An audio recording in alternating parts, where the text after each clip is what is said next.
देखें, हम लोग जब लास्ट क्लास में थे, लास्ट वाले लेक्चर में, बेटा लास्ट वाले लेक्चर में मैंने आपको कॉम्प्लेक्स नंबर में nth रूट ऑफ यूनिटी बताया था, nth रूट ऑफ यूनिटी, और क्लियरली मैंने मेंशन किया था आपको ये चीज़, ध्यान से सुनिएगा। मैंने क्लियरली मेंशन किया था लास्ट वाले लेक्चर में कि हमारा जो लास्ट वाला टॉपिक था nth रूट ऑफ यूनिटी का, वो प्योरली सिर्फ जेई का टॉपिक है। मतलब बोर्ड में, स्कूल वगैरह में तो वो आपको कोई भी नहीं पूछने वाला कि nth रूट क्या होता है, ठीक है। तो nth रूट का जो टॉपिक था ना, वो प्योरली जेई का था, और जेई में क्वेश्चन यदि आ रहे हैं तो बेटा वो कुछ ना कुछ अच्छे लेवल पे आएंगे। तो मैंने लास्ट वाले लेक्चर में आपको nth रूट ऑफ यूनिटी पूरा समझाया था कि एग्जैक्टली होता क्या है, उनकी कुछ प्रॉपर्टीज़ मुझे डिस्कस करनी है जो मैं आज करने जा रहा हूँ। लेकिन फिर भी मैं ना इस लेक्चर को बिल्कुल एकदम उसके आगे से कंटिन्यू नहीं कर रहा, थोड़ा सा शॉर्ट में उनकी जो वैल्यूज़ आती थी, है ना, उन वैल्यूज़ को लिखता हूँ ताकि जिन लोगों ने लास्ट लेक्चर अटेंड नहीं किया ना बेटा, उनको भी थोड़ा बहुत कुछ समझ में आ जाए अभी, है ना। लेकिन फिर भी एक सजेशन है बेटा, जिन लोगों ने लास्ट लेक्चर नहीं देखा है, बाकायदा लिंक पे जाओ और वहाँ पर रिकॉर्डेड लेक्चर्स में है वो चीज़, है ना, बाकायदा कॉम्प्लेक्स नंबर के आप प्लेलिस्ट पे जाइए, उसमें आपको मिल जाएगा, तो वहाँ जा करके आप ज़रूर पढ़ लेना उसे। हाँ ठीक है, हाशिर इसके बाद बात करते हैं बेटा क्लास के बाद, है ना। चल आइए, अपन आ रहे हैं nth रूट ऑफ यूनिटी। अब nth रूट ऑफ यूनिटी में क्या होता था, जरा बस उसे समझ लो बेटा। देखो मैं खुद बोल रहा हूँ पहली बार कि यदि जो लोग आज फर्स्ट टाइम देख रहे हैं ना इस चीज़ को, उनको बिल्कुल नहीं समझ में आएगा, उनको लगेगा पता नहीं सर क्या पढ़ा रहे हैं। लेकिन जब आप वो लास्ट वाला लेक्चर देखोगे तब आपको मज़ा आ जाएगा, आपको लगेगा कि हाँ हमने कुछ पढ़ा है। अच्छा देखें बेटा, nth रूट ऑफ यूनिटी का मतलब ये होता था, हम लोग ने ऐसा बोला था सिंपल सा, यदि मान लीजिए 1 है, यूनिटी मीन्स 1, और nth रूट की बात करते हैं, जैसे हमने बोला क्यूब रूट, तो क्यूब रूट बोलते हैं तो हम उसकी पावर क्या करते हैं, 1 की पावर 1/3। यदि मैं स्क्वायर रूट बोलता हूँ तो 1 की पावर 1/2। यदि मैं फोर्थ रूट बोलता हूँ तो 1 की पावर 1/4। तो मैंने बोला था यदि मान लीजिए बेटा मैं इसकी पावर n कर दूँ 1/n, तो मैं बोलता हूँ nth रूट। तो हम लोग क्या कर रहे थे मालूम है, हम nth रूट के बारे में जा रहे थे, और nth रूट के बारे में जा करके, nth रूट के बारे में जान करके, इसका फॉर्मूला देख करके कि nth रूट का जो होगा, अब यदि सोचो यदि तुम्हारे पास कोई एक फॉर्मूला आ जाए n की टर्म्स में nth रूट के लिए, अब यदि कोई तुमसे बोलता है स्क्वायर रूट निकाल, तो n की वैल्यू 2 रख देना। स्क्वायर रूट मतलब क्या होगा, 1/2, तो n इक्वल टू 2 रखेंगे तो स्क्वायर रूट का फॉर्मूला निकल आएगा। क्यूब रूट बोला तो n की वैल्यू 3 रख देंगे, फोर्थ रूट बोला तो n की वैल्यू 4 रख देंगे। मतलब आपके पास क्या होता है, यदि nth रूट के लिए आपने देख लिया तो जनरलाइज कर दिया ना मैंने सबके लिए, है ना। तो ये मुझे थोड़ा सा अच्छा काम लगता था, ठीक है। तो हमने जैसा किया था, हम देखिए वैसे ही बताते हैं आपको। हमने बोला था यदि 1 का nth रूट निकालना है तो 1 की पावर 1/n किया, और उसको हमने क्या बोल दिया था, z, ठीक। तो बेटा हम यदि दोनों साइड पावर n कर दें, अब पावर n, तो दोनों साइड यदि n पावर करें तो z की पावर n हो जाएगा, और यहाँ 1 की पावर 1/n तो था, उसकी पावर फिर से n करा तो n और n कैंसिल, तो एक्चुअल में ये आता था 1। तो याद करिएगा बेटा, ये मेरे लिए इक्वेशन निकलता था कि यदि कभी भी आप 1 का nth रूट निकाल रहे हैं, मतलब 1 की पावर 1/n इक्वल टू हमने z बोला, और इस इक्वेशन का जो सॉल्यूशन आता था, ध्यान से सुनिएगा, इस इक्वेशन का जो सॉल्यूशन आता था, वो सॉल्यूशन क्या होता था जरा ध्यान से देख लेना। हमने बोला था, याद करना, z इक्वल टू, यहाँ पे जो सॉल्यूशन है मैं वो डायरेक्ट लिख रहा हूँ, यूलर्स फॉर्म में हमने लिखा था, याद करिएगा, यूलर्स फॉर्म में हमने क्या लिखा था, e to the power iota 2k π/n। याद रखना बेटा, डायरेक्ट आंसर आया था z equal to e to the power iota 2k π/n। और याद करो एक चीज़, सबको पता है ये चीज़, मैंने आपको पढ़ाया था यूलर्स फॉर्म में कि कभी भी e to the power iota theta लिखा जाए आपके पास, e to the power iota theta लिखा जाए आपके पास, तो हम लोग उसको क्या लिखते थे, याद है बेटा, हम लोग बोलते थे कॉस, सिर्फ एंगल ढूंढना होता था यहाँ तक, तो cos theta plus iota sine theta. इसका मीनिंग क्या हुआ मालूम है, देखो यदि तुम इस चीज़ को ऐसा लिख सकते हो ना, e to the power iota 2k π/n यदि लिखा है, तो आप इस चीज़ को कैसे लिख सकते हैं मालूम, कॉस, और थीटा के प्लेस पे आप ये वाला एंगल यूज़ कर लीजिए, तो 2k π/n plus iota sine 2k π/n, ऐसा कुछ करके मेरे पास निकल के आता है। तो चाहो तो आप इस पैटर्न में लिखो, चाहो तो उसी चीज़ को इस तरीके से लिखो, है ना। तो वो तरीका था, बट इसी चीज़ को हमने यहाँ पे निकाला था और फॉर्मूला लिख दिया था। अब जरा सुनो मेरी बात ध्यान से, यहाँ पर वेरिएबल कौन होता था उसे भी जरा ध्यान से समझना बेटा। यहाँ पर हम k की वैल्यू को वेरी करते थे। अब सुनो मेरी बात, दिमाग में तुम्हारे आएगा, सुनो, एक चीज़ ध्यान रखिएगा, यदि मैं स्क्वायर रूट निकालता हूँ तो मेरे को सिर्फ 2 रूट्स आते हैं, ठीक। क्यूब रूट निकालता हूँ तो 3 आए थे, 1 omega omega square. Fourth root निकालता हूँ तो 4 आएंगे, फिफ्थ रूट निकालूंगा 5 आएंगे, nth रूट निकालूंगा n आएंगे। तो मैंने बोला वो n कैसे बनेंगे, यहाँ पर जो मैंने लिखा है ना, तो यहाँ पर किसी की वैल्यू को तो वेरी करूँगा, कहीं ना कहीं से स्टार्ट करूँगा। तो मैं किसकी वैल्यू को वेरी कर रहा हूँ, ये ध्यान से सुनना, k की वैल्यू को। यहाँ पर हम k की वैल्यूज़ को वेरी करते थे, याद करिए कहाँ से कहाँ रखते थे बेटा, हमने 0 से स्टार्ट किया था लिखना। सबसे पहला 0 रखा तो पहला वाला रूट मिलेगा z1, फिर हमने k के प्लेस पे 1 रखा तो मुझे दूसरा वाला रूट मिलेगा, 2 रखा तो तीसरा रूट मिलेगा, 3 रखा तो चौथा रूट मिलेगा, और इसी तरीके से रखते रखते रखते यदि मैं लास्ट वाला क्या रख दूं, n-1 रख दूं, n-1। ध्यान से सोचना बेटा, यदि मैं n-1 रखूं, n-1, तो मुझे बताओ कौन सा वाला रूट मिल रहा होगा। आप यदि n-1 रखोगे तो आपको कौन सा रूट मिलेगा, सोचिएगा बेटा। 0 रखा था तो फर्स्ट मिला था, 0 रखा था तो फर्स्ट मिला था, 1 रखा था तो सेकंड मिला था, 2 रखा था तो थर्ड मिला था, तो n-1 रखेंगे तो उससे नेक्स्ट वाला मतलब nth रूट, बिल्कुल सही है ना। तो हो गए हमारे n रूट्स, तो हमने बोला इसको n रूट्स बोलते थे, राइट बेटा। और इसी में देखिए, इसी में मैंने लास्ट में आपको समझाया था एक चीज़ कि z इक्वल टू, जरा देखना एक चीज़ ध्यान से सुनना, e to the power iota बेटा 2 पाई बाय n को एक साथ लिख लीजिए, और इस पूरे की पावर को हमने क्या कर दिया कि ऐसा लिखा। अब तुम्हारे दिमाग में आएगा कि सर ये चीज़ क्यों किया, है ना, कि आयोटा 2 पाई बाय n और पूरे की पावर k। बेटा इसलिए लिख रहा हूँ इस चीज़ को, ध्यान से सुनना, इससे रिलेटेड एक कॉन्सेप्ट समझाऊंगा अभी। 2 पाई बाय n तो हम इसलिए बोल रहे हैं बेटा क्योंकि ये सब कॉन्स्टेंट्स हैं। कैसे, देखो 2 नंबर है, पाई नंबर है, आपको पता है, n अब तुम्हारे दिमाग में आता था यहाँ पे शायद, वैसे ना एक कन्फ्यूजन आता है हमेशा कि हमेशा हम नंबर किसको बदलते रहते हैं मालूम है, n की वैल्यू को रखते हैं ना 1 2 3 4। नहीं, यहाँ पर n मेरा नहीं बदलता है। n क्यों नहीं बदलता, जैसे बताऊँ, n क्या था, ये nth रूट था। यदि उसने मुझे बोला है स्क्वायर रूट निकालना है तो उस कंडीशन में n की वैल्यू फिक्स हो गई है कि वो 2 ही रहेगी, तो स्क्वायर रूट के लिए n 2 हो जाएगा, तो वो भी कांस्टेंट हो गया ना। हाँ, k की वैल्यू वेरी करेगी 0 1 2 3 से लेके n-1 तक। तो मैंने बोला अच्छा यदि क्यूब रूट है तो n की वैल्यू 3 फिक्स हो जाएगी, फोर्थ रूट है तो 4 फिक्स हो जाएगी। तो हम लोग बोल रहे हैं n जो है वो वेरिएबल नहीं है तुम्हारे लिए, यहाँ पर जो तुम्हारा वेरिएबल है वो कौन है, k। तो मैंने ओवरऑल यही बोला कि k की वैल्यू को मैं वेरी करता हूँ 0 1 2 से लेके n-1 तक।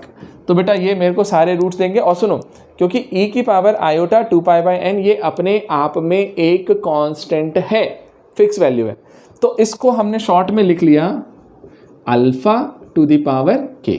इस पूरे को मैंने अल्फा मान लिया था, याद करिएगा लास्ट क्लास में हम यहीं तक गए थे, e to the power iota 2 pi by n, और इस पूरे को मैंने क्या मान लिया था, अल्फा, है ना। ध्यान देना एक चीज, ठीक, इस पूरे को हमने क्या मान लिया था, अल्फा। एक सेकंड रुको, अब सुनो, यहां तक हमने इसको अल्फा किसको बोला, e की power iota 2 pi by n को अल्फा बोला, तो ये अल्फा की power k, alpha two the power k निकाला, और इसी चीज़ को हमने k को वेरी किया था, k की वैल्यू 0 1 2 और ऐसे करते करते n-1। ठीक है बेटा, अब सुनो ध्यान से, ये आपका मेनली ये रूट आया। अब मुझे बताइए इस इक्वेशन के कौन सी वाली 1 का nth रूट जो निकाला ना z वाला, इसके n रूट्स आए थे, तो इसके n रूट्स क्या होते हैं ये देखना ध्यान से। n रूट्स जो होंगे ना, इसके n रूट्स वो n रूट्स कौन कौन से आएंगे मुझे ये बताओ, सोचो n रूट्स कौन कौन से आएंगे, है ना। तो पहला रूट कौन सा आ रहा होगा बोलो, जब k की वैल्यू 0 रखोगे, k की वैल्यू यदि आपने 0 रखी तो जरा बताना मुझे क्या निकल के आएगा बेटा। k की वैल्यू को यदि आप यहाँ पर 0 रखोगे तो z का पहला सॉल्यूशन आएगा 1, अल्फा की पावर 0, किसी की भी पावर 0 करोगे 1 ही आएगा। अच्छा, k की वैल्यू को 2 रखोगे, 0 रखा फिर 1 रखा तो अल्फा आया, 2 रखा तो अल्फा स्क्वायर, 3 रखा तो अल्फा क्यूब, और इसी तरीके से यदि मैं लास्ट वाले में जाऊंगा तो अल्फा की पावर n-1, तो अल्फा की पावर n-1 यहाँ तक के मेरे रूट्स निकल के आते थे। तो यदि कभी भी nth रूट ऑफ यूनिटी यदि लिखने जाना है तो nth रूट ऑफ यूनिटी में बेटा हम इस तरीके से उसके रूट्स निकाल के बताते थे। अब मुझे बताओ क्या इतना किसी को समझ में आया सबको, मतलब स्पेशली जो बच्चे लास्ट क्लास में नहीं थे उनको कुछ थोड़ा सा आइडिया होगा कि मैं आगे कुछ बढ़ूंगा तो कुछ समझ में आएगा। हाँ जी, देखिए बेटा ध्यान से, अभी हमने इतना देखा। अब इससे जो हमने रूट्स निकाले थे ना, उन पर बेस्ड कुछ प्रॉपर्टीज़ डिस्कस करने जा रहा हूँ, तो ध्यान से समझते चलिएगा प्रॉपर्टीज़। फर्स्ट प्रॉपर्टी क्या बोल रहा हूँ, ध्यान से सुनो, ध्यान से समझना बेटा सारी चीज़ों को। पहली चीज़ तो ये, आप है ना अभी 11th क्लास में, बेटा हम लोगों ने याद करिएगा 10th क्लास में हमने AP पढ़ा था, arithmetic progression, right. 11th class में उसी चैप्टर में जा करके हमारे पास फिर से चैप्टर है वो वाला, लेकिन उसमें हम AP भी पढ़ेंगे और GP भी पढ़ेंगे। अरिथमेटिक प्रोग्रेशन भी होता है और ज्योमेट्रिक प्रोग्रेशन भी होता है। अब बात आती है सर ज्योमेट्रिक प्रोग्रेशन हमने पढ़ा नहीं है, लेकिन कुछ तो आइडिया मैं तुम्हें थोड़ा सा देता हूँ, ठीक। थोड़ा सा 1 सेकेंड के लिए थोड़ा सा एक फॉर्मूला समझो, दिमाग मत लगाना, वो पूरा चैप्टर हम पढ़ने वाले हैं, सिर्फ मैं एक फॉर्मूला बता रहा हूँ, आपको बता रहा हूँ कि एक्चुअल में जीपी होता क्या है। यदि आपको वो चीज़ बनेगा तो आपसे कुछ प्रॉब्लम्स भी बनेंगे और प्रॉपर्टी भी समझ में आएगी। ध्यान देना, जैसे हम लोग क्या कहते थे बेटा वहाँ पे, ध्यान देना, मान ली बेटा मैंने बोला मैंने फर्स्ट टर्म बोला ए है। अब हम लोग क्या बोलते थे जब हम AP की बात करते थे, AP, तो अरिथमेटिक प्रोग्रेशन में हम क्या बोलते थे, एक पर्टिकुलर नंबर को ऐड करते हुए आगे बढ़ते थे। मतलब कॉमन डिफरेंस D होता था तो नेक्स्ट वाला नंबर आता था A + D, है ना। तो हमने बोला था A + D, फिर उसको D को फिर से ऐड किया तो A + 2D, फिर से ऐड किया तो A + 3D, है ना। इस तरीके से जब हम जाते थे तो हमारे पास जो निकल के आता था वो होता था हमारा AP अरिथमेटिक प्रोग्रेशन, ठीक है। अब सुनिए, वो हमारा अरिथमेटिक प्रोग्रेशन था। अब बात आई ज्योमेट्रिक प्रोग्रेशन क्या होता है, ठीक है। अब ज्योमेट्रिक प्रोग्रेशन को समझ लो बेटा एक बार। यहाँ पर हम क्या बोलते हैं, A फर्स्ट टर्म है। अब यहाँ पर हम क्या करते थे, एक पर्टिकुलर नंबर को ऐड करते हुए आगे बढ़ते थे। अब यहाँ पर जब हम GP में जाएंगे ना तो बेटा वहाँ पर ऐड नहीं करते हैं, मल्टीप्लाई या डिवाइड किया जाता है ना। तो सिंपल मल्टीप्लिकेशन सोचो कि हमने कोई एक नंबर R ढूंढा, R, और R को मल्टीप्लाई कीजिए फर्स्ट टर्म में, फर्स्ट टर्म में मल्टीप्लाई करेंगे तो क्या निकलेगा बेटा, AR, ठीक। हाँ, फिर दूसरी बार उसी R को इस सेकेंड वाले टर्म में मल्टीप्लाई करना तो AR × R मिलकर के क्या हो जाएगा, AR²। फिर इसी में एक और R मल्टीप्लाई करना तो नेक्स्ट वाला मिलेगा तो AR3, फिर AR4, और इस तरीके से हम आगे बढ़ते जाते हैं। तो इस तरीके से देखना, ध्यान से समझना बेटा, ध्यान से देखिएगा कि इस तरीके से जब आप आगे बढ़ते हो ना, AR, AR², AR3, AR⁴, इस तरीके से जब हम आगे बढ़ते हैं तब जो सीक्वेंस हमें मिलता है ना, पैटर्न मिलता है बेटा, इस पैटर्न को हम लोग यहाँ पे बोलते हैं GP ज्योमेट्रिक प्रोग्रेशन। इसको क्या बोलते हैं, ज्योमेट्रिक प्रोग्रेशन। तो बेटा एक चीज़ आप ध्यान रखिएगा, ये चीज़ बहुत काम आएगी, मतलब हमारे पास हर कहीं प्रॉब्लम में जा करके ये सीरीज लग जाता है। तो मैं आपको एक फॉर्मूला बता रहा हूँ, ध्यान से सुन लो, बस सुनो। यहाँ पे बेटा फर्स्ट टर्म कौन है तुम्हारा, A, ठीक है। ध्यान से समझना बेटा, फर्स्ट टर्म हमारा A है। अच्छा, वहाँ पे हम कॉमन डिफरेंस निकालते थे, यहाँ पे हम क्या निकालते हैं, ध्यान रखिएगा बेटा, यहाँ पर हम लोग कॉमन रेशो निकालते हैं। क्या निकालते हैं, कॉमन रेशो। अब कॉमन रेशो का मतलब क्या है, देखो ध्यान से, कॉमन डिफरेंस कैसे निकालते थे, सेकंड में से फर्स्ट को माइनस कर दिया सर, थर्ड में से सेकंड को कर दिया, फोर्थ में से थर्ड को कर दिया, मतलब किसी भी टर्म में से उसके प्रीवियस वाले को माइनस करते थे। अब यहाँ पे वहाँ माइनस करते थे, यहाँ डिवाइड करते हैं, मतलब सेकेंड वाला टर्म है ना। कॉमन रेशो हमने किसको बोला है, R को। तो R किसके इक्वल आ रहा है मालूम, सेकेंड टर्म है ना, जैसे बेटा AR, उसको फर्स्ट वाले से डिवाइड कर दो तो AR डिवाइडेड बाय A करेंगे तो A कैंसिल हो जाएगा तो R मिलेगा। या फिर थर्ड वाले टर्म में से, थर्ड टर्म कौन सा है, AR², AR² में से सेकेंड वाले टर्म को डिवाइड कर दो AR, तो भी देखो कैंसिल होकर के R मिलेगा। या फिर मैं इसी तरीके से जा करके ऐसा बोलूँ, nth टर्म में से n-1th टर्म को माइनस कर दीजिए। समझ में आया मेरी बात, n में से n-1th को माइनस कर दीजिए, समझे मेरी बात। इसका मीनिंग क्या हुआ कि जो भी nth वाला टर्म होगा उसमें से उससे प्रीवियस वाले को डिवाइड करेंगे। तो जैसे ही आप डिवाइड करते हो ना तब जा करके आपको क्या मिलता है, कॉमन रेशो। तो कभी भी कॉमन रेशो निकालना हो ना तो बेटा क्या करिए, सेकंड में से फर्स्ट को डिवाइड करिए, कॉमन रेशो आ जाएगा, ठीक है। तो हमने कॉमन रेशो निकाल लिया। अब एक लास्ट चीज़ बोल रहा हूँ, बस वो फॉर्मूला याद रखिए क्योंकि अभी यूज़ में आएगा, तो आपको मैं यहाँ पर समझाता भी वो चीज़ें, ध्यान देना। हमने क्या बोला, ध्यान से सोचिएगा, जो फर्स्ट टर्म है ना बेटा, सम ऑफ GP। अब सम ऑफ GP का एक फॉर्मूला, लेकिन ये GP कौन सा सम ले रहा हूँ बता रहा हूँ मैं तुम्हें। फर्स्ट टर्म हमने लिया A प्लस सेकेंड टर्म को ऐड करिए बेटा AR, GP का टर्म है, उसी में मैंने अगले वाले को भी ऐड किया AR², फिर AR3, और इसी तरीके से मैं इसको इन्फिनिटी तक ऐड कर रहा हूँ। ध्यान से समझिएगा, S इनफाइनाइट, मतलब एक दो टर्म नहीं ऐड किए मैंने, 50 नहीं किए, 100 नहीं किए, मैंने इनफाइनाइट टर्म्स ऐड किए, इनफाइनाइट टर्म्स, समझ रहे हो। अब इनफाइनाइट टर्म्स मतलब फर्स्ट वाला उसमें सेकंड वाले को, थर्ड वाले को, फोर्थ वाले को, ऐसे करते करते इनफाइनाइट तक, यदि इनफाइनाइट तक ऐसे जीपी के टर्म्स को ऐड करने जाऊं तो बेटा इस सारे सम को मैंने एस इन्फिनिटी से रिप्रेजेंट किया, एस इन्फिनिटी से रिप्रेजेंट किया, और इसका फॉर्मूला होता है निकालने का, याद रखिएगा ध्यान से, एस इन्फिनिटी इक्वल टू होता है बेटा ए अपॉन 1 माइनस आर। ए मतलब फर्स्ट टर्म अपॉन में 1 माइनस आर, आर क्या है, कॉमन रेशो, तो मैंने लिखा a अपॉन 1 माइनस आर, ये फॉर्मूला है, बस इसमें वैल्यू पुट कर दीजिए, आपको आंसर मिल जाएगा। हाँ, एक चीज़ का ध्यान रखना बेटा, r हमेशा लेस देन 1 होना चाहिए, मतलब r की जो वैल्यू है ना 1 से छोटी होनी चाहिए। यदि r मेरा 1 से बड़ा आता है, कॉमन रेशो यदि 1 से बड़ा आता है, तब हमें आंसर ये नहीं देगा, उस कंडीशन में तो वो इनफाइनाइट हो जाता है। बट हमें इतना सोचना नहीं है अभी हम सिर्फ इसका यूज़ करना चाह रहे हैं। तो मुझे बताओ, क्या तुम्हें इतनी सी चीज़ समझ में आए कि यदि कोई चीज़ लिखी जाए तो तुम इसको देख करके ये पहचान सकते हो कि वो AP है या GP है? हाँ, मुझे बताना, क्या इतना पहचान सकते हो कि वो GP है कि नहीं है? और यदि तुम्हें ऐसे इनफाइनाइट टर्म्स ऐड करने के लिए दिए जाएं, हाँ बेटा मैं 1 मिनट रुको, यदि इनफाइनाइट टर्म्स ऐड करने के लिए दिए जाएं तो क्या आप उसमें ये फॉर्मूला लगा करके उसका सम निकाल सकते हो? इतना बता दो मुझे, तो बस अब मैं प्रॉपर्टी बताता हूँ, फिर प्रॉब्लम्स में आएंगे, प्रॉब्लम में इस चीज़ का यूज़ करूँगा मैं। देखिए अभी बेटा मैं चैप्टर पे नहीं गया हूँ, बिल्कुल दिमाग में मत लेना, चैप्टर हम जब जाएंगे तब तो बहुत डिटेल में पढ़ेंगे, बहुत सारे क्वेश्चंस करेंगे इस पे। अभी क्या शॉर्ट में समझ में आ गया सबको? ब्लर हो रहा है? ओके बेटा, डन, ठीक। मैं एक चीज़ समझ गया कि आपको आ गया है, ठीक है, आपको सम आ गया निकालते हैं, ठीक। अब सुनो मेरी बात, ध्यान देना, डन बेटा डन। अब एक चीज़ सुनो ध्यान से। अब मैं प्रॉपर्टीज़ डिस्कस करने जा रहा हूँ, थोड़ी सी प्रॉपर्टीज़ देखता हूँ, उसमें एक आधी चीज़ें और कॉन्सेप्ट है जो आगे का है, लेकिन हम यूज़ करते चलेंगे। अभी ज़रा ध्यान से देखिएगा। देखो बेटा, सबसे पहली चीज़, अभी आपने nth रूट ऑफ यूनिटी निकाला, सबसे फर्स्ट डेफिनेशन, फर्स्ट प्रॉपर्टी हम लोग यही डिस्कस करते हैं। मुझे बताओ पहला रूट क्या आया था? nth रूट ऑफ यूनिटी जो आया था वो फर्स्ट क्या आया था? 1 आया था, राइट, 1 था। दूसरा वाले को क्या बोला था? अल्फा था। तीसरा वाला अल्फा स्क्वायर था। चौथा वाला अल्फा क्यूब था, और इसी तरीके से लास्ट वाला alpha two the power n-1 था। तो मुझे बताओ, क्या मैं ऐसा बोल सकता हूँ कि n रूट ऑफ यूनिटी जो है, nth रूट ऑफ यूनिटी, उसके जो n रूट्स होते हैं वो सब के सब मिलके क्या बनाते हैं भाई?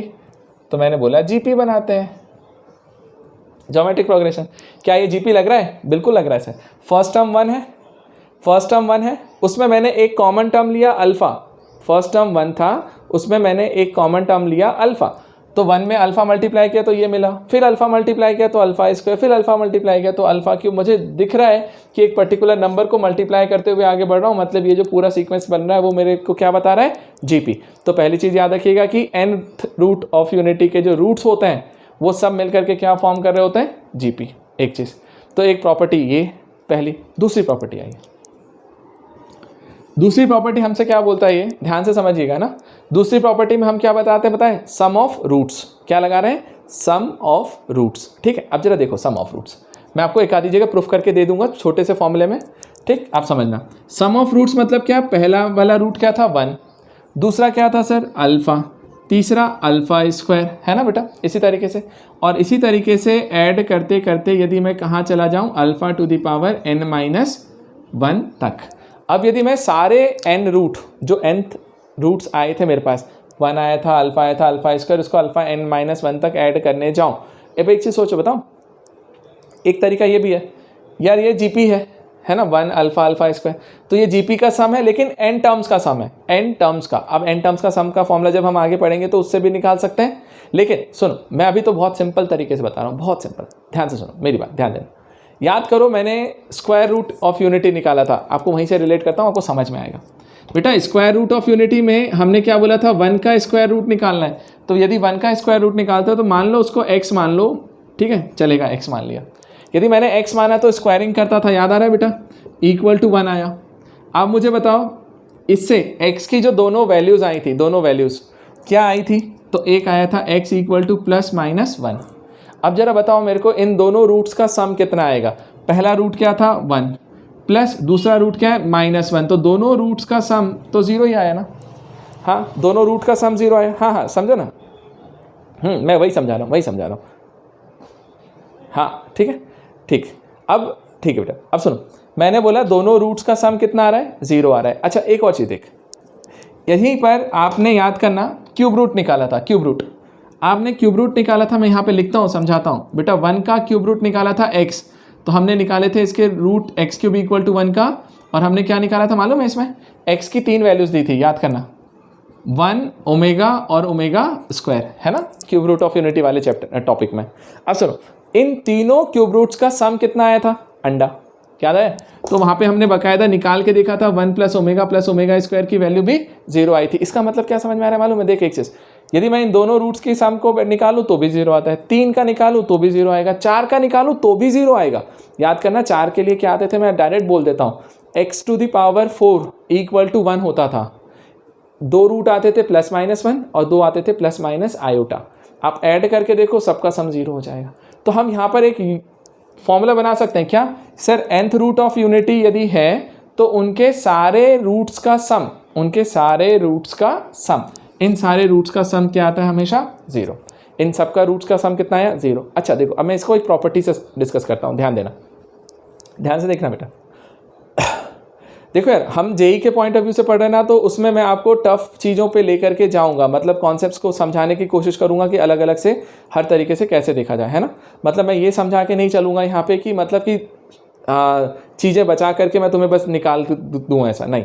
क्योंकि यहाँ पे बेटा देखना, जेई का गेम मतलब इतना होता है, जेई मतलब पूरा कॉन्सेप्चुअल, आपको चीज़ें कॉन्सेप्ट से मतलब जड़ से पता होनी चाहिए, ठीक, ध्यान देना बेटा। देखो अब मैं तुम्हें एक तरीका बताता हूँ, यहाँ पे एक्स स्क्वायर, जैसे हमने x1 का क्यूब रूट स्क्वायर रूट निकाला, हमने x बोला, एक्स स्क्वायर इक्वल टू 1 बोला, इसको इधर ट्रांसफर कर ले बेटा, एक्स स्क्वायर -1 इक्वल टू 0 है। अब जरा ध्यान से समझना, इसको मैं लिखूँ x square plus 0x -1 equal to 0 यदि लिखना चाहो तो कोई दिक्कत नहीं है। क्यों? क्योंकि ये अपने आप में एक क्वाड्रेटिक इक्वेशन हो गया है, राइट। चलो, यदि ये क्वाड्रेटिक इक्वेशन है, ध्यान से सुनिएगा बेटा, क्वाड्रेटिक इक्वेशन है तो हम बोलते हैं इसके sum of roots alpha plus beta. Alpha plus beta क्या आता था, याद करिएगा, -b/a, याद आया। और यदि यहाँ से तुम लिखने जाओगे b कौन होता था, देखो ax² plus bx plus c, तो b की वैल्यू कितनी है, 0, और अपॉन में a 1 है।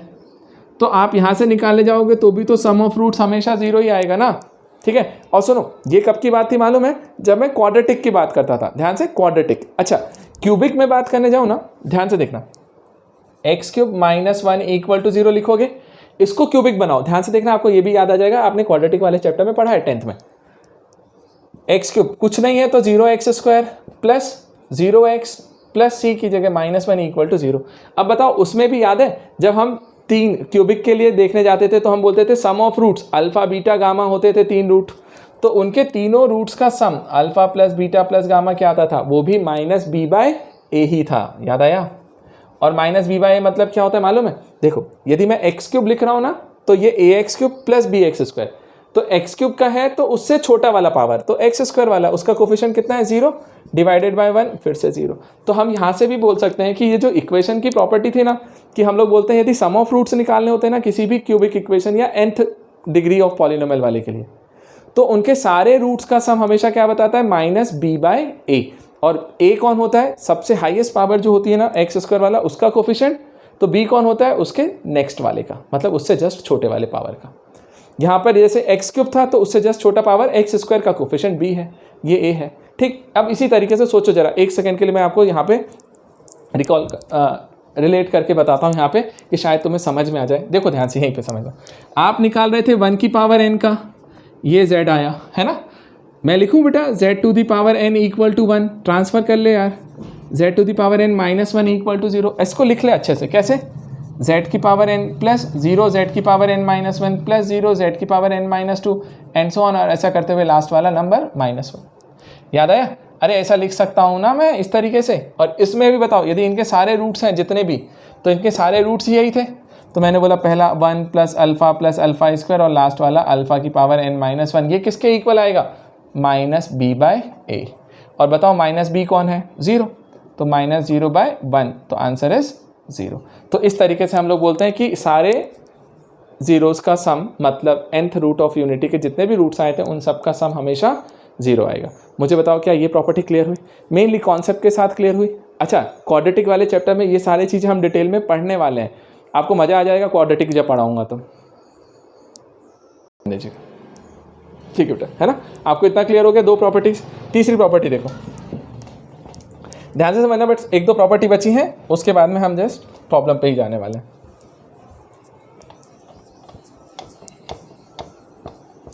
अब सोचिए बेटा एक चीज, कोई मुझे बताना चाहेगा? यदि कोई बता सकता है तो बताओ मुझे, है ना, मैं तुम्हें दे रहा हूं चांस। यदि मैं इन सारे को मल्टीप्लाई करने जाऊं, सबको मल्टीप्लाई, तो बेटा 1 into alpha square into alpha cube, है ना, और ऐसे करते करते टू अल्फ़ा की पावर n-1 तक। मुझे बताएंगे कोई इन सब की वैल्यू क्या आएगी? हाँ जी, कोई बताना चाहेगा मुझे क्या आएगा आंसर? आपको टाइम दे रहा हूँ, जल्दी बताओ। से नहीं सोचना है, दिमाग से सोचना है 2 साल। हाँ, ध्यान देना। हाँ चल आ जाओ। कहाँ की बातें निकलवाते तुम, आ जाओ, सुनो ध्यान से। अब मैं बताता हूँ तुम्हें तरीका इसका, ध्यान देना। मैं आपको इसके, हाँ ध्यान देना बेटा, अब मैं आपको इसके 2 आंसर्स बताता हूँ, 2 तरीके, है ना।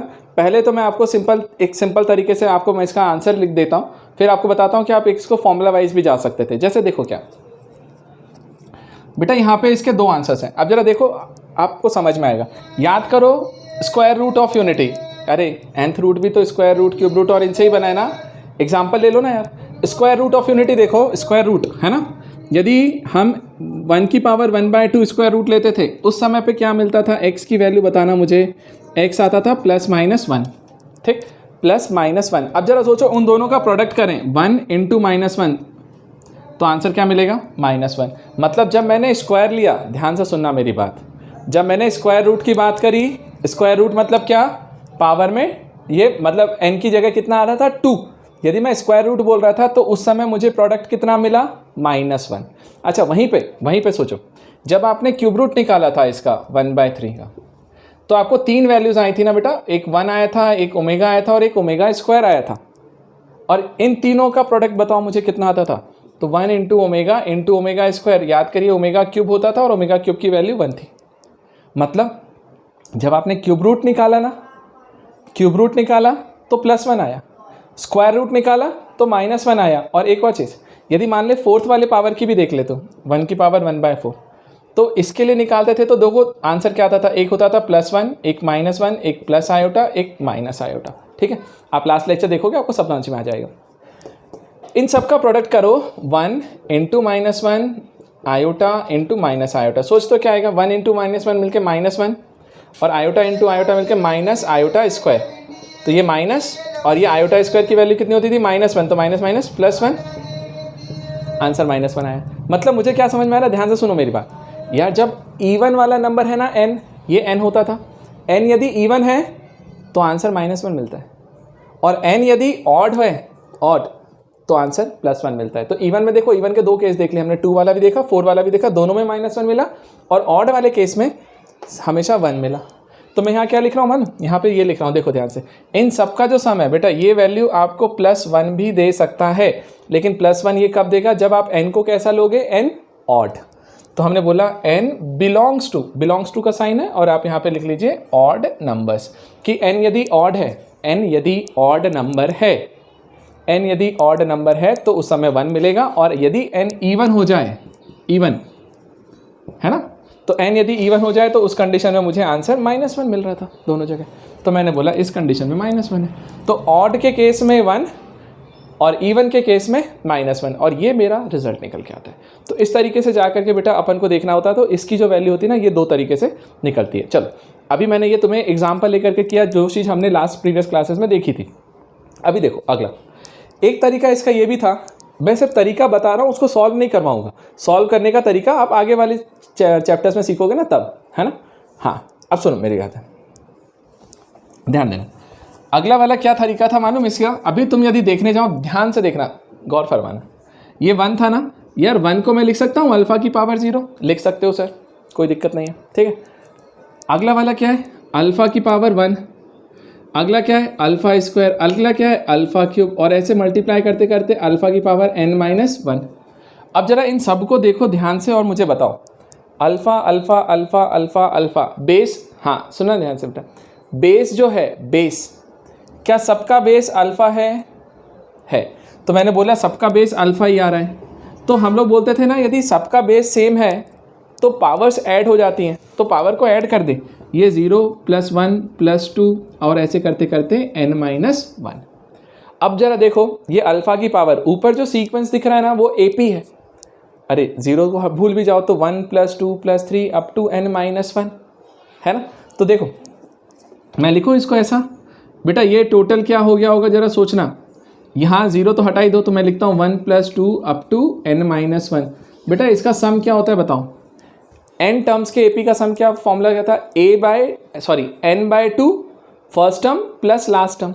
तो मैं लिखता हूँ बताओ यहाँ पे टोटल टर्म कितने हैं n-1, अरे 1 से स्टार्ट होके n-1 तक। तो मैंने लिखा n-1/2 first term plus last term, first term 1 और लास्ट टर्म n-1। कैंसिल कर दे बेटा इन दोनों को कैंसिल करूँगा तो अल्फ़ा की पावर क्या निकल के आई देखो, n-1/2 n-1/2। और अब ये जो फॉर्मूला आ रहा है ना, अब यहाँ पर भी बेटा n को हम जब वेरी करेंगे, कभी 1 इवन रखेंगे ऑड रखेंगे, उसके हिसाब से डिसाइड करते हैं और फिर आगे जो भी प्रॉब्लम दिया जाएगा हम उस तरीके से चले जाएंगे आगे सॉल्व करने के लिए। मैंने आपको सिर्फ जस्ट तरीका बता दिया कि ऐसा भी कर सकते हैं, तो कभी हमें आगे ज़रूरत पड़े ना तो हम करेंगे, अदरवाइज़ तो मैंने आपको रिजल्ट यहाँ पे दे दिया है। मुझे बताओ भाई क्या ये भी क्लियर है। तो एक मेन इंपॉर्टेंट लास्ट वाला रिजल्ट बताता हूँ, उसके बाद हम प्रॉब्लम्स पे आते हैं। हाँ जी, अब देखिए बेटा, अब जो मैं नेक्स्ट प्रॉपर्टी बताने जा रहा हूँ ना आपको, वो बहुत इंपॉर्टेंट है, मतलब उस पर क्वेश्चंस बहुत पूछे जाते हैं। अब उसको जब क्वेश्चंस पूछे जाएंगे, हम भी करेंगे उस पर प्रॉब्लम्स वगैरह, तो जब वो प्रॉब्लम्स पूछे जाते हैं ना बेटा, तो फिर उस समय आपको स्ट्राइक नहीं करता। तो ज़रा ध्यान से सुनिएगा, मैं आपको समझाता हूँ, ध्यान देना। हम एक चीज़ लिखते हैं यहाँ पे, ध्यान से सोचना। जब हम nth रूट ऑफ यूनिटी निकाल रहे थे, nth रूट ऑफ यूनिटी, तो देखो बेटा 1 की पावर 1/n = z बोला था, दोनों तरफ n पावर कर दिया तो z की पावर n = 1 आया था, और z की पावर n-1 = 0 किया इधर साइड ट्रांसफर करके, तो z की पावर n-1 = 0 किया। अब सुनो मेरी बात ध्यान से, सुनो अभी बातें नहीं, अब ध्यान से मैं क्या बोल रहा हूँ। ये जो एक्सप्रेशन है ना z⁴ n-1, z⁴ n-1, इस एक्सप्रेशन को मैं कैसे ब्रेक कर सकता हूँ मालूम, यदि तुम्हें उसके n रूट्स पता है कि उसके n रूट्स कौन कौन से आ रहे हैं, जैसे 1 alpha, alpha square, alpha cube, ऐसा है ना। तो हम किस तरीके से लिखते हैं मालूम, हम इसको फैक्टराइज करके लिख सकते हैं इस एक्सप्रेशन को।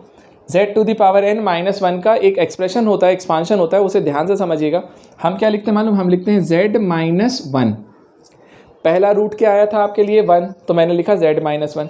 दूसरा रूट क्या था अल्फ़ा, तो इनटू में आता है z-अल्फ़ा। तीसरा रूट क्या था अल्फ़ा स्क्वायर, तो इनटू में z-अल्फ़ा स्क्वायर। चौथा रूट क्या था अल्फ़ा क्यूब, तो मैं लिखूंगा z-अल्फ़ा क्यूब, और ऐसे मल्टीप्लाई करते करते लास्ट वाला क्या आएगा, z-अल्फ़ा की पावर n-1। समझ में आया? मतलब जितने भी रूट्स हैं ना उन सबको इस तरीके से लिख दीजिए, z-1, z- पहला रूट, z- दूसरा रूट, z- तीसरा रूट, और ऐसे z- लास्ट वाला। तो सबको मल्टीप्लाई करके जब आप लिख देते हो ना, तो वो पूरा ही z की पावर n-1 के इक्वल आता है। तो ये एक प्रॉपर्टी होती है, इस प्रॉपर्टी को समझ के रखना बहुत अच्छा है। आपको मैं समझाऊंगा, अभी प्रॉब्लम करवाऊंगा तो आपको समझ में आएगा। इंपॉर्टेंस जेई में आया हुआ है इस पर क्वेश्चन, जब मैं प्रॉब्लम करवाऊंगा तब क्लियर होगा तुम्हें एग्जैक्टली कि हम क्या करने वाले हैं। लेकिन मुझे बताओ क्या सिर्फ तुम्हें प्रॉपर्टी समझ में आई? यदि उसके nth रूट की बात कर रहे हैं, जब n रूट्स होते हैं ना उनको ही लिखा जा सकता है, बाकी सबको नहीं लिखे सकते हैं। क्या इतना क्लियर है? तो इसमें अब एक फॉर्मूला बताता हूँ लिमिट पे बेस्ड, जो हमने लास्ट क्लास में लिमिट पढ़ा था ना, लेकिन वो है कि फॉर्मूला तुम्हें वो भी नहीं मालूम है, मैं बता दूंगा मैं तुम्हें। क्या इतना क्लियर है? ये प्रॉपर्टी क्लियर है? ठीक है, चलेगा? चलो अब सुनो, अब एक प्रॉपर्टी और लास्ट, बस एक लास्ट प्रॉपर्टी, और उसके बेसिस पे हम जा करके एक रिजल्ट बोलने वाले हैं। ठीक है, ध्यान से। और बेटा एक चीज़ सुनिए, नहीं बेटा हम पहले एपी नहीं पढ़ सकते थे, इसलिए नहीं पढ़ सकते क्योंकि एपी में भी बहुत सारे कॉन्सेप्ट इधर उधर के आएंगे। तो देखो अब एक चीज़ बताऊँ, जब आप सिंपल जेई लेवल के लिए जा रहे हो ना, तो आपको हर चैप्टर में दूसरा चैप्टर इन्वॉल्व होता हुआ दिखेगा। तो कई जगह पे हमको ये चीज़ें लेकर के चलनी पड़ेंगी कहीं ना कहीं अभी। लेकिन हाँ, दिक्कत की बात क्या है यार, छोटा सा फॉर्मूला है, एक आधी प्रॉब्लम ही देगा ना दिक्कत, और उसके अलावा थोड़ी देगा। फिर अपन वहाँ पढ़ेंगे ना अच्छे से, जो जिस ऑर्डर में चल रहे हैं चलने दीजिए बेटा, है ना। हाँ देखो ध्यान से, अब z की power n minus one equal to z minus one इस तरीके से लिखा। अब देखो मैं एक तरीका बताता हूँ, एक वैल्यू पूछी जाती है आपसे। अच्छा एक और चीज़, ये सारी चीज़ें आपको पता है ऑब्जेक्टिव बुक्स उठाओगे ना तो उसमें कई क्वेश्चंस दिए हुए हैं कि दिस इक्वल टू, फिर ऑप्शन दिया रहेगा 0 1 2 3, टिक कर देना 0। तो ये सब प्रॉपर्टीज़ हैं। अब इसी बार में अगला वाला जो क्वेश्चन है वो भी पूछा जाता है, देखिएगा ध्यान से क्या लिख रहा हूँ बेटा। यदि मैं इसको ऐसा लिख दूँ, सोचो z to the power n minus one upon में z माइनस वन, इसको मैंने यहाँ पहुँचा दिया, ठीक है। किसको कहाँ पहुँचा रहा हूँ, इस वाले को यहाँ डिवाइड कर दिया, तो z की power n minus one upon z minus one. अच्छा इक्वल टू में लिखा मैंने क्या, देखो यहाँ से z माइनस अल्फ़ा है ना, z माइनस अल्फ़ा, ठीक ठीक। यहाँ पे है z minus alpha square, z minus alpha cube, और इसी तरीके से बेटा z माइनस अल्फ़ा की पावर n माइनस वन, ठीक है। अब सुनो मेरी बात ध्यान से, ये तो मैंने फॉर्मूला लिखा, तो मैं लग रहा होगा सर गैप क्यों छोड़ दिया, छोड़ा है क्यों, देखो ध्यान से। यहाँ पर हम लोग nth रूट ऑफ यूनिटी की बात करते हैं ना, nth रूट, तो z हमारे लिए कितना होता है 1। यदि मान ले बेटा मैं यहाँ पर एक लिमिट लगा दूँ, ध्यान से सुनिएगा, यदि मैं बोलूँ कि z जो है z टेंड्स टू 1 हो जाए, z की वैल्यू टेंड्स टू 1 हो जाए, लिमिट याद करिए कल का, तो हम कैसे लिखते थे, यदि मैं लिमिट लिखने जाऊँगा तो लिमिट z टेंड्स टू 1, तो इधर साइड लिमिट लिया तो मैं इधर भी लिमिट लूँगा, लिमिट z टेंड्स टू 1। और बताओ ये कैसे समझ में आएगा मुझे 1 लेना है टेंड्स टू, प्रॉब्लम में दिया रहेगा, मतलब वो आपसे क्या पूछेगा मालूम है, सुनो मेरी बात, वो आपसे पूछ रहा होगा 1 minus alpha, 1 minus alpha square, 1 minus alpha cube, इस पूरे की वैल्यू कितनी होगी, समझ में आ रहा है। तो वहाँ पे हम देखेंगे कि z के प्लेस पे 1 आ रहा है बार बार, तो 1 के लिए लिमिट को सॉल्व कर देंगे। ऐसे 1 के लिए लिमिट सॉल्व करोगे मतलब फंक्शन की वैल्यू निकाल रहे हो। सुनो सुनो सुनो, कन्फ्यूज मत हो ना, ध्यान से समझो। z to the power n minus one upon z minus one किया, और मैंने लिमिट को टेंड्स टू 1 कर दिया, 1 पे निकाल रहा हूँ। तो एक फॉर्मूला याद रखिएगा बस बेटा, ये जो फॉर्मूला है ना, ये अभी फॉर्मूला हमने पढ़ा नहीं है, मैं यहाँ साइड में लिखता हूँ, ध्यान से देखना, ध्यान से देख लो बस फॉर्मूला। लिमिट में हम लिमिट वाले चैप्टर में पढ़ेंगे उसे, limit x tends to a x to the power n minus a to the power n upon x minus a। ध्यान देना ध्यान देना बेटा, लिमिट x की वैल्यू a की तरफ अप्रोच कर रही है, x tends to a, x to the power n minus a to the power n upon में x माइनस a यदि हो तो हम इसको लिखते थे आंसर में n और a की पावर n माइनस वन। ध्यान रखिएगा बेटा, n सामने आ जाता है और a की पावर n माइनस वन, बस इतना याद रखना। तो n a की पावर n माइनस वन। अब मैं सोचता हूँ क्या ये फॉर्मेट वही है, तो मेरे को लगता है देखो z टेंड्स टू 1 हो रहा है, a के प्लेस पे 1 आ गया, z to the power n है, 1 को मैं लिख सकता हूँ 1 की पावर n, कोई दिक्कत नहीं, अपॉन में z माइनस वन। तो पूरा फॉर्मेट मुझे ये वाला मैच होता हुआ यहाँ पे दिख रहा है। तो मैं बोलता हूँ इसका आंसर कितना होगा, तो मैंने बोला था देखो n a की पावर n माइनस वन, तो n सामने आया, ठीक है, और a मतलब कौन 1, तो 1 की पावर n माइनस वन आ गया, एक कम पावर। और ये पूरा किसके इक्वल हुआ, देखो यहाँ पे तुमने ये लिखा है, तो यहाँ सोचो यहाँ पे भी तो z की वैल्यू 1 रखोगे ना डायरेक्ट, और ये तो बाकायदा डिफाइंड है, तो रख दो z के प्लेस पे 1, तो 1 minus alpha, 1 minus alpha square, 1 minus alpha cube, और इस तरीके से 1 माइनस अल्फ़ा की पावर n माइनस वन तक जाएगा। तो ये सब मल्टीप्लाई होकर के फैक्टर्स मिल गए, और इस पूरे की वैल्यू कितनी आ रही है बेटा, n 1 की पावर n माइनस वन। और मुझे बताओ 1 की पावर कुछ भी करोगे 1 ही मिलेगा। तो बेटा ये पूरा एक्सप्रेशन मेरे पास क्या निकल के आया मालूम है, 1 minus alpha, 1 minus alpha square, 1 minus alpha cube, और 1 माइनस अल्फ़ा की पावर n माइनस वन। ये पूरा मेरे लिए किसके इक्वल आ गया, n के। तो वो आपसे कई बार ये वाला प्रॉब्लम पूछ लेता है, हाँ ठीक है, कई बार वो आपसे ये वाला प्रॉब्लम पूछ लेता है और आपको बताना होता है, ठीक है। एक सेकंड रुकिएगा, है ना। आप मुझे बताइए क्या आपको क्लियर हुआ इतना। बेटा देखिए अपन ने लास्ट क्लास में डी मॉर्विस थ्योरम देखा था, अब मैं एक बार फिर से उसी का स्टेटमेंट क्लियर कर देता हूँ, एक बार समझ लो, जो लोग नहीं थे है ना उनको क्लियर हो जाएगा, ताकि अब इस पर प्रॉब्लम्स करना स्टार्ट करते हैं तो आपको समझ में आएगा क्या बोलते हैं बेटा डी मॉर्विस थ्योरम में। वो देखिएगा डी MOIVRES, डी मॉर्विस। देख लेना रे भाई, मैं आज भी इसकी स्पेलिंग गलत ही लिखता हूँ, बताओ कुछ नहीं आता मुझे, सही लिखा था डी मॉर्विस थ्योरम। अब देखिए डी मॉर्विस थ्योरम क्या होता है, ध्यान से समझ लेना। तो बस इस पर बेस और unity, cube root of unity पर बेस क्वेश्चंस करते हैं आज, ठीक। देखिए डी मोविस थ्योरम में हम लोग ये बोलते थे बेटा कि कभी भी आपके पास, ध्यान से देखिएगा, यदि मैं लिखता हूँ cos theta plus iota sine theta और इसकी पावर आपको क्या दी जाए n, ध्यान देना बेटा, cos theta plus iota sine theta की पावर क्या दी जाए n, तो हम कैसे लिख सकते हैं इस चीज़ को मालूम है, ध्यान से समझना, n जो है वो सिर्फ एंगल के साथ मल्टीप्लाई हो जाता है, मतलब आप इसको ऐसा लिखिए कॉस n थीटा, थीटा में n मल्टीप्लाई कर दिया, plus iota sine n theta, iota sine n theta, तो ये n थीटा हो गया। ठीक है, तो याद रखना सिर्फ इतना सा कि जो एंगल है ना वो सिर्फ सामने मल्टीप्लाई हो जाता है। अच्छा देखो कैसे हो रहा था, ये भी मैंने आपको प्रूफ किया था, शॉर्ट में समझ लेना। आप याद करना बेटा, हम लोगों ने एक पैटर्न बनाया था e to the power iota theta का। e की पावर आयोटा थीटा होता क्या था, याद करो। तो हम लोग बोलते थे सर e की पावर आयोटा थीटा को लिखने का तरीका ही मेरे पास होता था cos theta plus iota sine theta. याद करना, cos theta plus iota sine theta को ही हम e की पावर आयोटा थीटा लिखते थे यूलर्स फॉर्म में। ठीक है, अब यदि तुमसे किसी ने बोला था कि यार इस पूरे की पावर n करो, तो हमने इस पूरे को क्या लिख दिया, e की पावर आयोटा थीटा और उसकी पावर क्या हो गई n। सिंप्लीफाई करोगे तो e की पावर आयोटा और पावर तो मल्टीप्लाई हो जाएगा तो n थीटा, और जब मैं इसका एक्सपांशन करता हूँ तो उसको cos theta plus iota sine theta लिखता था। तो बस इसी चीज़ को मैं लिखूंगा कॉस थीटा, थीटा के प्लेस पे कौन आएगा, n theta plus iota sine n theta.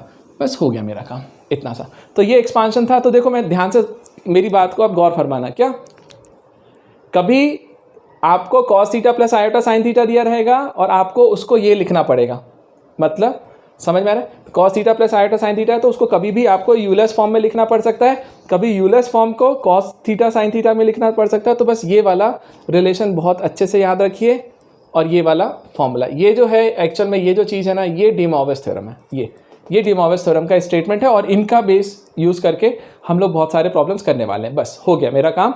अब मैं सीधे प्रॉब्लम पे आ रहा हूँ। मुझे बता दो भैया क्या ये इतना टॉपिक्स क्लियर है, मैं आगे बढ़ जाता हूँ। अब मैं प्रॉब्लम देता हूँ, आइए बेटा देखें हम। अब अपन लोग चलते हैं इसमें और ज़रा आगे बढ़ते हैं और ज़रा सॉल्व करते हैं इसको क्या प्रॉब्लम है। ठीक, एक प्रॉब्लम मैंने ये दिया, कुछ बच्चों के आंसर्स आ रहे हैं सी, है ना। बाकी लोग जो ऑनलाइन देख रहे हो, मतलब रिकॉर्डेड में, वो पॉज कर लेना भाई, 1 सेकंड के लिए अटैम्प्ट लगा लेना। चलो अब मैं प्रॉब्लम्स को सॉल्व करना स्टार्ट करता हूँ, ज़रा समझते हैं क्या कर सकते हैं। ध्यान देना। अब एक तरीका क्या है मालूम, बच्चों वाला, जो बहुत सारे बच्चे लगा करके बैठेंगे, वो सीधे सीधे इसकी पावर को सॉल्व करने लग जाते हैं। बताता हूँ ना, cos theta plus iota sine theta, उसकी पूरी की पावर 4 है। नीचे में दिया हुआ है आपके पास, देखो sine theta plus iota cos theta की पावर 5। अब बच्चे क्या करते हैं, हाँ समझना सही बेटा, एक बार मुझे भी आंसर नहीं मालूम है, मैं एक बार सॉल्व करता हूँ तो आपको क्लियर हो जाएगा। बच्चे क्या करते हैं पता है, कई जिनको कुछ आइडिया नहीं होता ना, गधे, वो क्या करते हैं, इसको पावर 4 है तो सीधे एक्सपांशन करेंगे 4 टाइम्स। अब पावर 4 तक ले जाओगे, साइन कॉस को ले जाओगे, वो बड़ा अजीब सा बन जाएगा। नीचे वाला पावर 5 तक चला जाता है, वो भी बड़ा अजीब सा बन जाता है। फिर उसके बाद में जाके कंफ्यूज हो जाते हैं, अब आगे क्या करें। थोड़ी देर करते हैं, उसके बाद में अपना जब तक हिम्मत रहती है तब तक करे जा रहे हैं, लास्ट में जाके सरेंडर, भैया नहीं बन रहा, छोड़ दे यार, ज़्यादा टाइम ले रहा प्रॉब्लम। ऐसा करना ही नहीं था।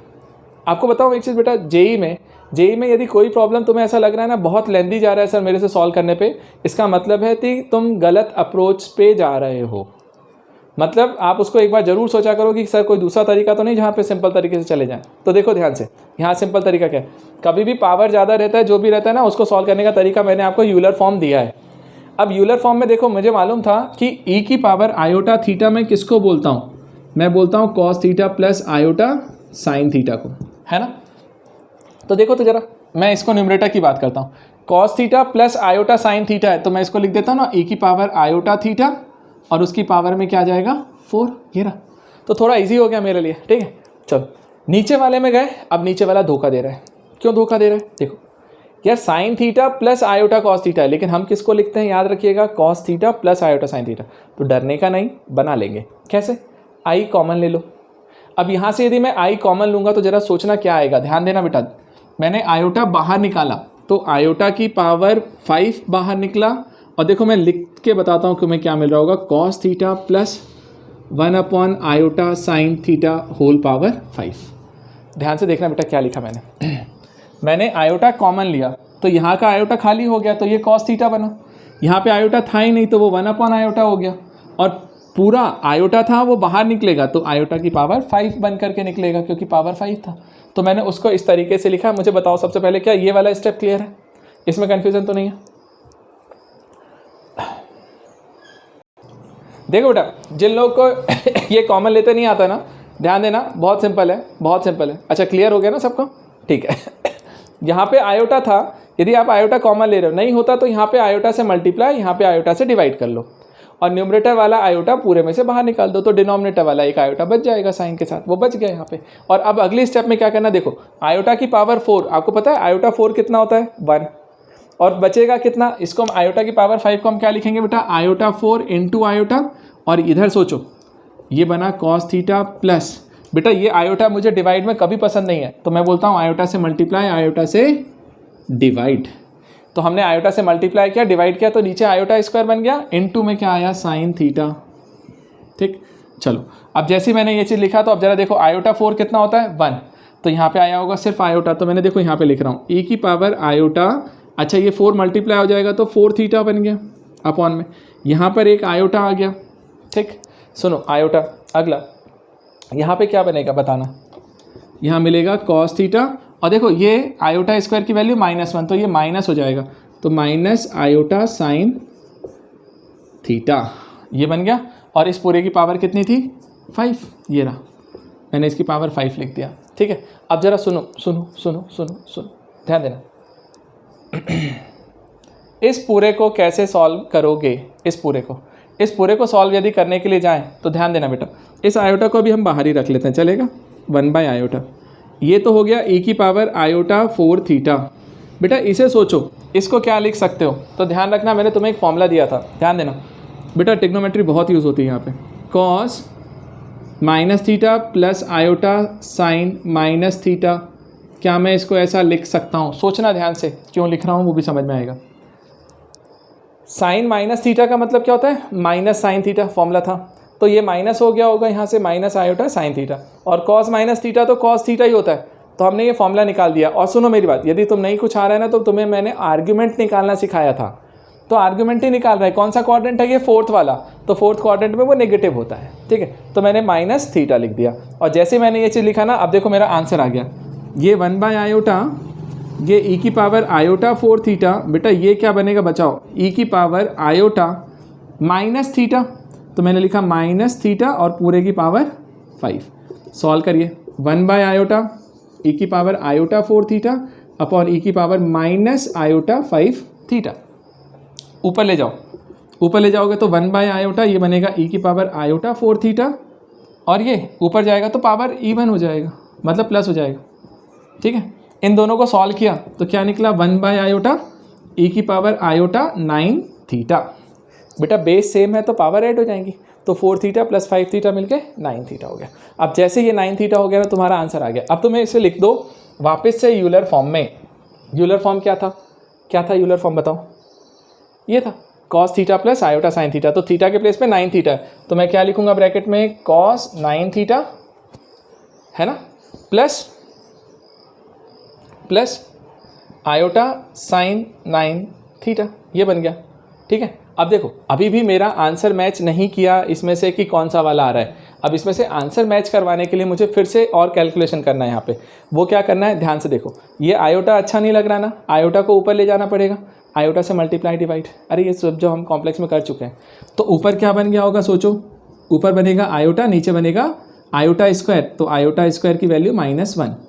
ठीक है बेटा, मैं डायरेक्ट लिख रहा हूँ, देखना, आयोटा ऊपर गया, नीचे आयोटा स्क्वायर, तो -1, उस माइनस को अंदर मल्टीप्लाई कर दो दोनों में, तो अंदर मल्टीप्लाई कर दूँ तो क्या बनेगा बताओ? माइनस कॉस 9 थीटा और माइनस आयोटा साइन 9 थीटा।